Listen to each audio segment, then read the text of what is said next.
होती होती जल करे पक्के होने की बात होनी कहता पापा तो फिक्र ना कर मैं आपे पक्का हो जाऊंगा। रब वालों पक्का ही हो गया उत्थे।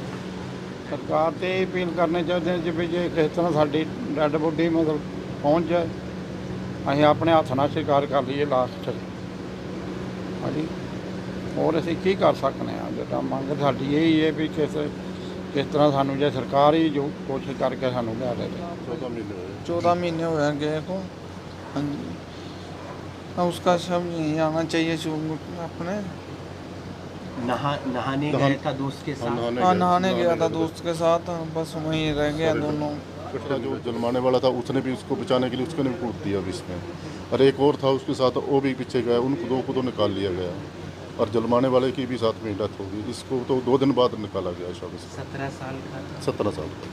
पिता क्या खेती बाड़ी? हाँ, खेती बाड़ी करते हैं, पास में खड़े हैं। सरकार से अपील करते हैं कि हमारा बेटा इंडिया पहुंचाया जाए। कितने 15 महीने पहले? हाँ, 14-15 महीने पहले भेजा था। बस ये कल ही फ़ोन आया था सुबह कि ऐसे ऐसे हो गया। आपके साथ तो बात होती रहती होगी? हाँ, मेरी परसों बात हुई थी मेरे से उसकी। हाँ जी, ठीक ठाक था, बस ये तो पता ही नहीं था कि ये घटना हो जाएगी। महज 17 साल का ये मासूम सा चेहरा एकमप्रीत का है जो अब इस दुनिया में नहीं है। 17 साल उम्र क्या होती है आप समझ सकते हैं। उन 17 सालों में उसने माता पिता की आंखों में सपने देखे हैं, साथ ही साथ उसने एक उज्जवल भविष्य देखा है। और ऐसे में एक खबर आती है यूएसए से कि एकमप्रीत अब इस दुनिया में नहीं है। हम गांव में पहुंचे हैं परिवार वालों के बीच, क्योंकि जानकारी यही मिली थी कि वो अपने दोस्त के साथ झील में नहाने गया था। दोस्त मेहताब विर्क की भी मौत हो जाती है जो करनाल के जलमाना गांव का रहने वाला है, और एकमप्रीत जो चुरनी जागीर गांव का रहने वाला है उसकी भी उस हादसे में मौत हो जाती है। स्टडी वो वहाँ पर कर रहा था, साथ ही साथ उसका वर्क परमिट भी 3-4 दिनों में आने वाला था, लेकिन खबर यही मिलती है कि अब इस दुनिया में एकमप्रीत नहीं है। परिवार के लोग यही अपील कर रहे हैं कि उसका शव भारत लेकर आया जाए ताकि जो तमाम रीति रिवाज होते हैं उनके साथ उसका अंतिम संस्कार हो सके। एकमप्रीत के पिता हैं, तमाम रिश्तेदार हैं, उनसे हम जानने की कोशिश करेंगे। आप पिता लगते हैं, कब गए थे एकमप्रीत और क्या? 14 महीने हुए गए को। हाँ जी। हाँ, उसका शव यहीं आना चाहिए अपने। नहाने गया था दोस्त के साथ। हाँ, नहाने गया था दोस्त के साथ, बस वहीं रह गया दोनों।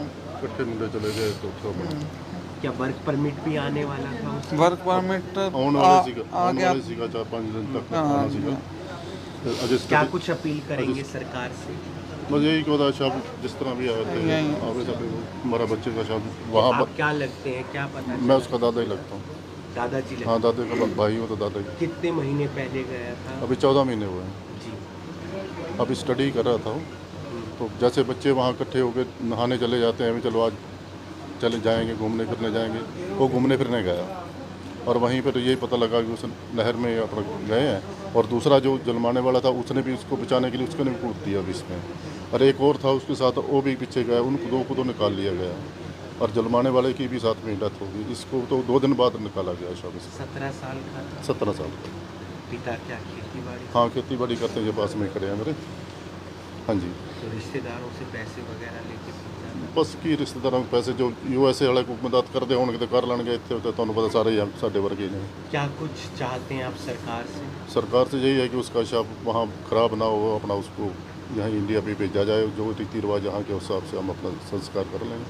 आप देख सकते हैं तमाम रिश्तेदार हैं और सभी की आंखें नम हैं इस बात को लेकर कि महज 17 साल का एकमप्रीत, जिसके तमाम सपने थे ये कि अपने माता पिता को एक बेहतर ज़िंदगी दे सके, उसका उज्जवल भविष्य हो सके, अपने रिश्तेदारों से पैसे इकट्ठे करके पिता ने भेजा था। जाहिर सी बात है जब ज़्यादा रकम की ज़रूरत होती है तो रिश्तेदार और बाकी लोग सहयोग करते हैं, लेकिन आप लोगों से अपील है कि जो नीचे नंबर दिए गए हैं ये जैली नंबर है, ये यूएसए से संबंधित नंबर है। आप इस नंबर पर मदद कर सकते हैं एकमप्रीत के परिवार वालों की, और साथ ही साथ भारत सरकार से भी हम अपील करते हैं कि जिन बच्चों का वहाँ पर मौत हो जाती है हादसे में, उनका शव लाने का प्रयास किया जाए उनके माता पिता तक, उनके परिवार वालों तक। और वहाँ पर जो बच्चे गए हुए हैं उनसे यही अपील है कि वो इस तरीके से झील में नहाने ना जाएं ताकि ऐसे हादसे और ना हों, क्योंकि गर्मी वहाँ पर काफ़ी ज़्यादा है, तो ऐसे में युवक वहाँ पर चले जाते हैं। ये तमाम परिवार के सदस्य हैं। चुरनी जागीर गांव है एकमप्रीत का। करीब 15 महीने पहले जो एकमप्रीत है वो यहाँ से गया था, वर्क परमिट उसका आने वाला था, लेकिन इसी बीच एक ऐसी खबर आती है जो दिल को झकझोर देती है। एक दादा का सबसे अच्छा दोस्त उसका पोता होता है, क्योंकि पोते को दादाजी कंधे पर घुमाते हैं, साइकिल पर घुमाते हैं, उसकी हर ख्वाहिश पूरी करते हैं, और पोता भी अपने दादा से सबसे ज़्यादा प्यार करता है। लेकिन उस दादा के लिए कितनी बुरी खबर होगी जब पता चला होगा कि अब उनका पोता इस दुनिया में नहीं है, एक हादसे में उसकी जान चली गई है। कब पता चला आपको? आपके लिए तो सबसे बुरी खबर मुझे कल पता चला जी। कल सुबह कल चलिया मैं, बहुत माड़ा आ मेरे हाथ। मैं तो कनाल था, कनालों जाकर लिया मैंने। पूरा घुमाया होगा बचपन में? ना आपने बचपने जे खुली छुट्टी, ਜਿਹੜੇ ਸਕੂਲੇ ਕਹਿੰਦਾ ਸੀ ਪੜ੍ਹਨਾ ਉੱਥੇ ਦਾਖਲ ਕਰਾਉਂਦਾ ਰਿਹਾ, ਜਿੱਥੇ ਵੀ ਕਹਿੰਦਾ। ਕੋਈ ਨਹੀਂ ਛੱਡੀ ਉਹਦੀ ਵੀ ਕਮੀ, ਵੀ ਕੱਲ ਨੂੰ ਕਹੇ ਨਾ ਕਹੇ ਵੀ ਮੇਰੇ ਪੋਤੇ ਨੂੰ ਕੋਈ ਚੀਜ਼ ਆ ਨਹੀਂ ਮਿਲੀ।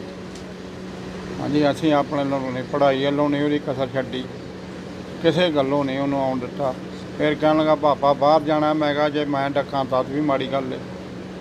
ਫਿਰ ਬਾਹਰ ਭੇਜਤਾ। ਬਾਹਰ ਵੀ ਉਹਦੇ ਜਿੰਨੇ ਖੁਆਇਸ਼ ਕੀਤੀ ਹੈ ਸਾਰੀ, ਜਿੰਨਾ ਜ਼ੋਰ ਲਾਇਆ ਪਹੁੰਚਾ ਦਿੱਤਾ। ਅੱਗੋਂ ਹੁਣ ਉਹ ਰੱਬ ਦਾ ਜੋ ਮਨਜ਼ੂਰ ਹੈ ਹੋਣੀ ਗੱਲ। ਉਹ बात हो रही थी आपकी? ਹਾਂਜੀ, बात होती थी आपकी? ਬਾਤ ਹੋਤੀ ਯਾਰ ਕਰੇ ਪੱਕੇ ਹੋਣ ਦੀ ਬਾਤ ਹੋਣੀ। ਕਹਿੰਦਾ ਪਾਪਾ ਤੂੰ ਫਿਕਰ ਨਾ ਕਰ, ਮੈਂ ਆਪੇ ਪੱਕਾ ਹੋ ਜਾਵਾਂਗਾ। ਰੱਬ ਵੱਲੋਂ ਪੱਕਾ ਹੀ ਹੋ ਗਿਆ ਉੱਥੇ। ਅਮੀ ਨੇ ਨਾ ਸਾਡੇ ਤੇ ਖਰੇ ਰੱਬ ਖਵਾਉਂਦਾ ਸੀ ਉਹਦੇ ਮੂੰਹ ਤੋਂ, ਮਾਹੀ ਦੇ ਨੇ ਕੋਈ। सरकार से क्या अपील करना चाहिए? ਸਰਕਾਰ ਤੇ ਇਹ ਅਪੀਲ ਕਰਨੀ ਚਾਹੁੰਦੇ ਹਾਂ ਜਿਵੇਂ ਜੇ ਕਿਸੇ ਤਰ੍ਹਾਂ ਸਾਡੀ ਡੈਡ ਬੋਡੀ ਮਤਲਬ ਪਹੁੰਚ ਜਾਏ, ਅਸੀਂ ਆਪਣੇ ਹੱਥ ਨਾਲ ਸ਼ਿਕਾਰ ਕਰ ਲਈਏ ਲਾਸਟ 'ਚ। ਹਾਂਜੀ, ਹੋਰ ਅਸੀਂ ਕੀ ਕਰ ਸਕਦੇ ਹਾਂ? ਜਿੱਦਾਂ ਮੰਗ ਸਾਡੀ ਇਹੀ ਹੈ ਵੀ ਕਿਸ ਤਰ੍ਹਾਂ ਸਾਨੂੰ ਜੇ ਸਰਕਾਰ ਹੀ ਜੋ ਕੋਸ਼ਿਸ਼ ਕਰਕੇ ਸਾਨੂੰ ਲਿਆ ਦੇ। ये एक दादा हैं और पोते के प्रति जो प्यार होता है आप समझ सकते हैं। कोई कमी नहीं छोड़ी उसकी परवरिश में, कोई कमी नहीं छोड़ी उसकी पढ़ाई लिखाई में, उसके रहन सहन में। और पोता भी दादा को लगातार यही फ़ोन पर कहता था, आप फ़िक्र मत कीजिए, मैं यहाँ पर बिल्कुल ठीक हूँ और जल्द पक्का भी हो जाऊँगा। लेकिन जो खबर आती है वो पूरे परिवार के लिए, चुरनी जागीर गांव के लिए, करनाल के लिए बुरी खबर थी, क्योंकि पिछले दिनों में करनाल और कैथल में ऐसे 4 बच्चों की मौत हो जाती है जो अपने उज्जवल भविष्य के लिए यूएसए गए हुए थे। एक का नाम सचिन था, एक का नाम प्रगट सिंह बताया जा रहा है, एक का नाम मेहताब विर्क जो जलमाना के गोविंदगढ़ का रहने वाला था, और एक बच्चा एकमप्रीत जो करनाल के चुरनी जागीर गाँव का रहने वाला था।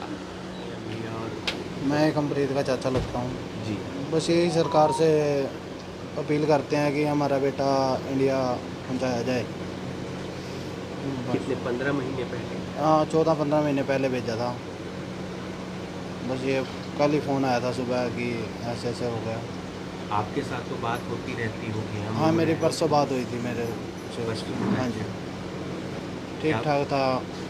बस ये तो पता ही नहीं था कि ये घटना हो जाएगी। सरकार से क्या अपील करेंगे? बस ये अपील करते हैं सरकार से कि हमारा बेटे का शव इंडिया पहुंचाया जाए। हमारे रिश्तेदारों के पास है? हाँ, रिश्तेदारों के पास तो।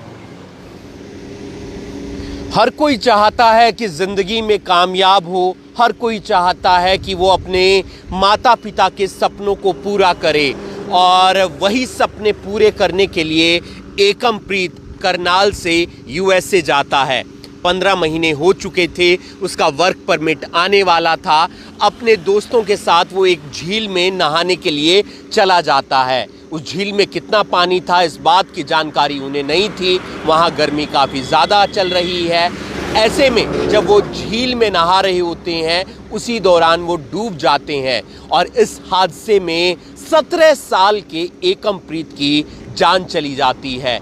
एकमप्रीत जब अपने दादा से बात करता था तो कहता था कि दादा आप फिक्र मत कीजिए, मैं जल्द पक्का हो जाऊंगा। लेकिन जो खुशियां परिवार में इस बात की थी कि एकमप्रीत वहां पर अपना वर्क परमिट हासिल करने वाला है, वो 1 मिनट में गम में तब्दील हो जाती है जब ये पता चलता है कि एकमप्रीत अब इस दुनिया में नहीं रहा। परिवार वाले अपील कर रहे हैं सरकार से कि उसके शव को लेकर आया जाए ताकि वो रीति रिवाज के साथ अपने गांव में उसका अंतिम संस्कार कर सकें। आप देख रहे हैं करनाल ब्रेकिंग न्यूज़। मैं हूं आपके साथ हिमांशु नारंग। धन्यवाद।